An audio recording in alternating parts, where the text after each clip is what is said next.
اعوذ باللہ من الشیطان الرجیم بسم اللہ الرحمن الرحیم۔ محترم ناظرین السلام علیکم۔ سب سے پہلے ایک مرتبہ درود پاک پڑھ لیجئے۔ ایک مرتبہ درود پاک پڑھنے سے 10 نیکیاں ملتی ہیں، 10 برائیاں مٹتی ہیں اور 10 درجے بلند ہوتے ہیں۔ نیند سے بیدار ہوتے وقت کی سنتیں۔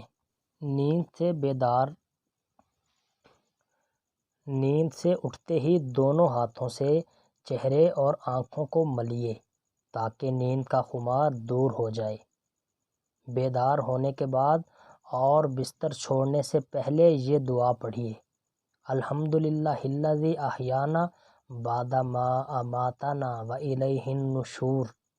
تمام تر تعریفیں اللہ تعالیٰ کے لیے ہیں کہ جس نے ہمیں مارنے یعنی کہ سونے کے بعد زندہ کیا اور اس کی طرف ہی ہمیں لوٹ کر جانا ہے۔ جب تم میں سے کوئی نیند سے بیدار ہو تو 3 مرتبہ اپنی ناک جھاڑ کر صاف کرے، اس لیے کہ شیطان ناک کے نتنوں کی ہڈی پر رات گزارتا ہے۔